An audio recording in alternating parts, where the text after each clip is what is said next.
Hey new mommies, welcome to my channel. क्या आपको भी अपना अल्ट्रासाउंड रिपोर्ट देख के ऐसा लगता है कि आपका आने वाला जो बच्चा है उसका एक्चुअल डेट क्या होना चाहिए जिस दिन वो इस दुनिया में आए?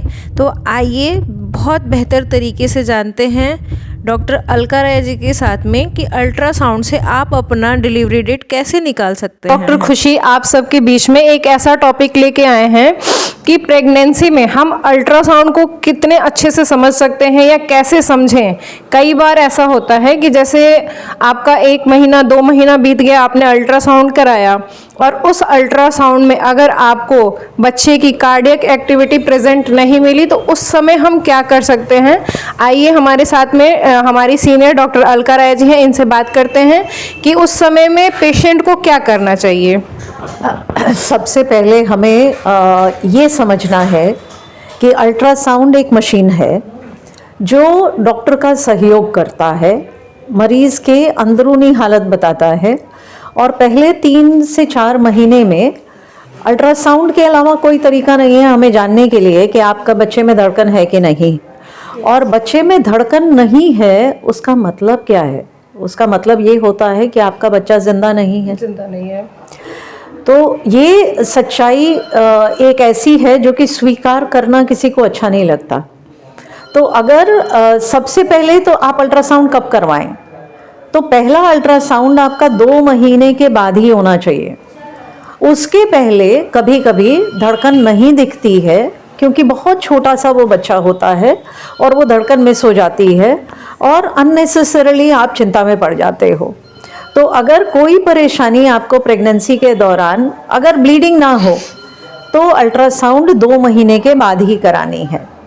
तो पहला अल्ट्रासाउंड आपका 2 महीने के बाद होना चाहिए और 2 महीने के बाद अगर बच्चे की धड़कन नहीं दिख रही है तो इसका मतलब है कि बच्चा जिंदा नहीं है और उसका उपाय सिर्फ और सिर्फ ये है कि जल्दी से जल्दी उसकी सफाई हो जाए।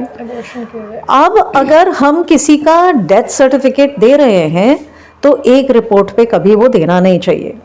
तो अगर एक रिपोर्ट में कहा कि बच्चे की धड़कन नहीं है तो एक बार कंफर्म कर लीजिए, एक कहीं और से अपना अल्ट्रासाउंड कराइए और अगर 2 या 3 रिपोर्ट आपको वही चीज़ बता रहे हैं कि बच्चे में धड़कन नहीं है तो वो सच्चाई स्वीकार करके तुरंत जल्दी से जल्दी सफाई करवाइए। और वो सफाई कराना क्यों ज़रूरी होता है? क्योंकि अगर कोई चीज़ ज़िंदा नहीं है तो उसमें सड़न आएगी और अगर सड़न आएगा मतलब इन्फेक्शन होगा आपके यूट्रस में तो आगे चल के बच्चे को रुकना परेशानी हो जाएगी, यानी आपके ट्यूब्स ब्लॉक हो सकते हैं और अगली प्रेगनेंसी में आपको परेशानी हो सकती है। इसलिए अगर बच्चे में धड़कन नहीं है तो उसका इलाज यही है कि उसका जल्दी से जल्दी सफाई हो जाना चाहिए।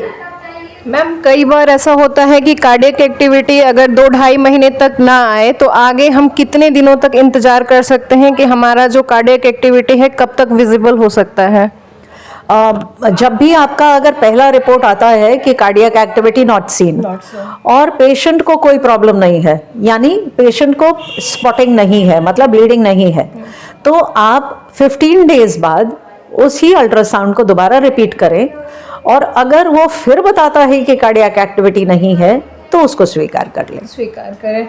और अगर कई बार ब्लीडिंग आ रही है पेशेंट को, कई बार हमारे पास पेशेंट ओपीडी में आता है जैसे कि उसे ब्लीडिंग होती रहती है और उसमें उसका प्रेगनेंसी जो है अर्लियर प्रेगनेंसी करके सीन होता है 5 वीक्स या 7 वीक्स का, तो उसमें हम पेशेंट को मेडिसिन पे रख के और स्कैनिंग के लिए वेट कर सकते हैं क्या?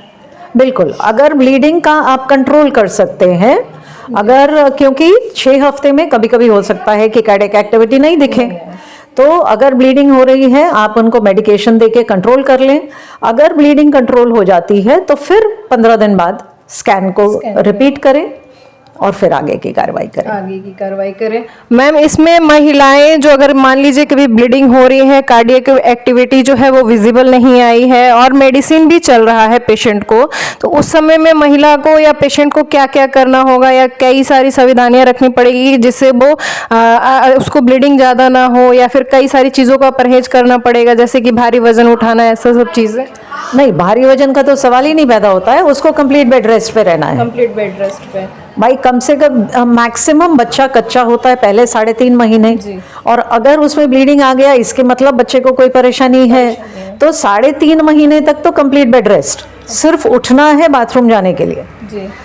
और अर्लियर प्रेगनेंसी में मैम एब्डोमेन पेन वो क्या सेफ होता है या मतलब अनसेफ होता है प्रेगनेंसी में?